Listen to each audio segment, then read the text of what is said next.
आज महाबळेश्वरमधील तिसरा दिवस आहे आणि आज आहे संकष्टी चतुर्थी. तर मिस्टरांना आणि मला उपवास असतो, म्हणून मग आम्ही इथे घेतलेली आहे खिचडी आणि चहा. मुलींना मात्र म्हटलं, की तुमचा काही उपवास नाही आहे, तर तुम्हाला जे पण काय खायचं तर ते पोट भरून खाऊन घ्या, कारण आता आपल्याला थोडंसं दूर जायचं आहे.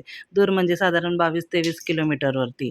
तर आता मी तुम्हाला सांगते कुठे गेली ते अगोदर सांगते. या घाटात आम्ही आलो ना, तर तेव्हा मी मिस्टरांना म्हटलं, की तुमचा सतत फोन येत असतो, मात्र तुम्ही काय फोन उचलू नका, घाटातून चाललोत म्हणून.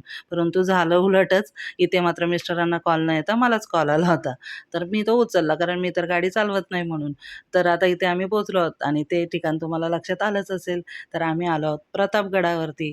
तर प्रतापगडावरती मी 10वी असताना आमची एकदा ट्रिप आली होती. तेव्हा मी प्रतापगडावर आले होते आणि म्हटलं होतं, की मुलींना पण आता घेऊन जाईल.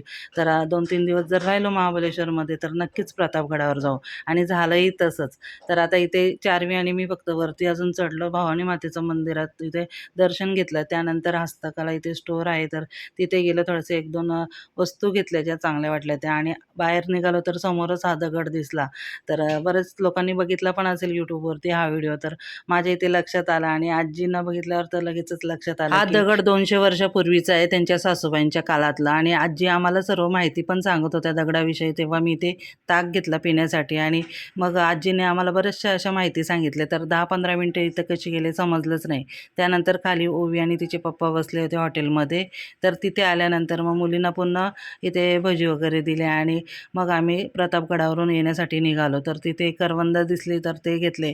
ओवीने तर बऱ्याच दिवसातून खाल्ल्यानंतर तिलाही आवडले आणि त्यानंतर आम्ही पुन्हा या घाटातून महाबळेश्वरला जाण्यासाठी निघालो आणि ती घटना मला आठवली. 8 मुलांची गाडी जी की दरीतून कोसळून त्यांचा दुर्दैवी अंत झाला.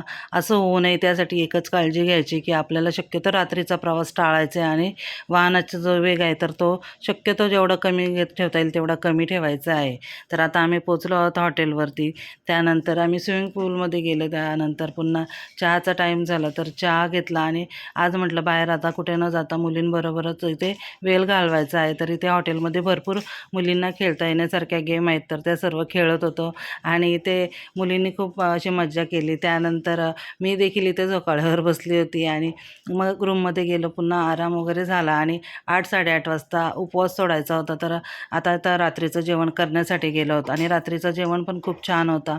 इथे लाईव्हमध्ये रगडा ठेवलेला होता आणि गोडमध्ये ठेवला होता दुधीचा हलवा. तर तो तर एकदमच अप्रतिम झाला होता, कारण जेवण झाल्यानंतर देखील मी तो हॉटेलची जी रूम आहे तिथे बसून निवांत खात होती. आणि अशा पद्धतीने आजचा दिवस आमचा गेलेला आहे. व्हिडिओ आवडला असेल तर लाईक करा, शेअर करा. पुन्हा भेटू. Bye bye.